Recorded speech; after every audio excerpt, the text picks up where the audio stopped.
Olá, eu sou o Luciano, sou terapeuta do Instituto Pedra da Lua e hoje eu tô aqui dando continuidade à nossa série de vídeos para falar sobre a Sagrada Medicina do Rapé. Hoje eu vou começar a falar um pouquinho a respeito da farmacologia dessa Sagrada Medicina. Quando eu uso esse termo farmacologia, o que eu estou querendo dizer? Hoje eu vou falar um pouquinho a respeito do que alguns dos princípios ativos, ou seja, algumas das substâncias químicas que estão contidas naquela medicina, como que elas atuam no nosso organismo, como que elas fazem o seu trabalho no nosso corpo físico. E eu falo algumas porque é muito difícil a gente dizer tudo que tem dentro de uma sagrada medicina. Nós estamos falando de medicinas que têm uma história milenar, ninguém consegue dizer quando que começaram a usar rapé, da mesma maneira que não dá para dizer quando que começaram a beber a ayahuasca, né? Da mesma forma que quando se fala da ayahuasca e princípios ativos, farmacologia, fala-se do tal do DMT, né? E cita-se o DMT muitas vezes como se fosse o único princípio ativo que tivesse dentro da ayahuasca. Isso não é verdade.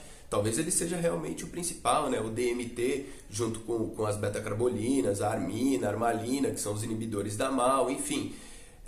Eles vão trazer sim, talvez o principal efeito, a intensidade da força, mas não tem nem como a gente saber tudo que tem ali dentro, todos os benefícios que a gente colhe dessa sagrada medicina. O rapé, ele não é diferente. Então, quando a gente fala em rapé, como eu já citei no vídeo anterior, do que é feito o rapé? Rapé é feito de tabaco e a cinza de uma outra planta, que existem várias plantas e a gente vai falar disso daqui a pouco. Pois bem, qual é o princípio ativo do tabaco? O principal. E nessa hora muita gente cai o queixo. Às vezes gente que toma rapé há 10, 15, 20 anos não sabe disso que eu vou falar. O princípio ativo mais abundante dentro do rapé se chama nicotina. Só que agora esquece o que veio na tua mente a respeito de nicotina. Esquece cigarro, esquece qualquer outra coisa. Nicotina é uma substância presente na natureza, é um alcaloide. É uma substância de pH alcalino que existe na natureza e existe até dentro do seu corpo, se você quer saber, né? A nicotina, ela é uma poderosa substância que tem efeitos que a gente vai discutir. Só que quando a gente fala nicotina, a maioria das pessoas já associa com cigarro, com vício, com dependência, com câncer de pulmão, e uma coisa não tem nada a ver com a outra, né? Quando a gente procura, por exemplo, o que causa o câncer de pulmão num fumante, né? Não é a nicotina, é o alcatrão, é outra coisa, outra substância. A nicotina, ela é responsável, no caso do fumante, sim, pela dependência, pelo talvez o princípio do prazer que é buscado. Mas aqui a gente está falando de rapé, é outra coisa, é outro contexto, é outra quantidade. E muitas pessoas perguntam, né? O rapé vicia, o rapé pode viciar? E a resposta é sim, rapé pode viciar, rapé vicia.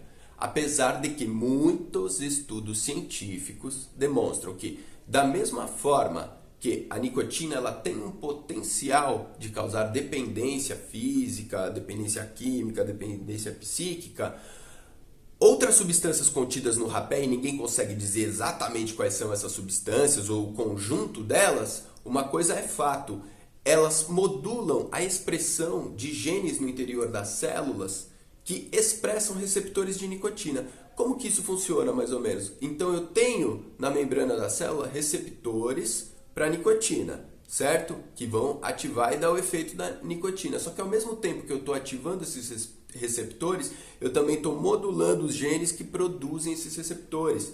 Então você não vai encontrar, por exemplo, dentro do uso ritualístico do rapé, uma dependência como a dependência do tabaco. Agora, a gente também sabe que dependência química, ela possui diversos aspectos e o aspecto físico é apenas um deles. Então, muito cuidado. Por isso que eu falo desde o primeiro vídeo da importância de fazer o uso do rapé dentro de um contexto sagrado, um uso consciente do rapé, né? A gente busca o uso do rapé principalmente naqueles momentos em que a gente sente a necessidade não física, mas uma necessidade espiritual dele mesmo, né? Eu sempre falo da expansão de consciência. Muitas vezes eu, Luciano, eu faço uso do rapé, por exemplo, naqueles momentos que eu tô meio puto com alguma coisa, né? Quem que não tem os seus momentos, uma discussão, alguma coisa, ou que eu tô me sentindo meio injuriado, meio ofendido, alguma coisa, eu vou lá, faço o meu rapé. Sabe o que acaba acontecendo? Eu termino o rapé, minha vontade é pedir desculpa para aquela pessoa que há pouco eu queria voar no pescoço.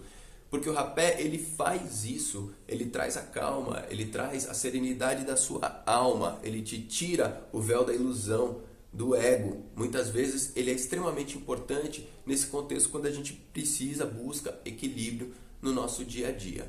Esse é o primeiro vídeo que eu estou falando um pouco da farmacologia, que eu estou falando um pouquinho, né, da neurociência, digamos assim, que envolve essa medicina. Mas um vídeo é muito pouco. Então, não percam os próximos. Curta lá a nossa página, curta no o Instituto Pedra da Lua no Facebook, no Instagram e também dá um joinha lá no canal, no YouTube.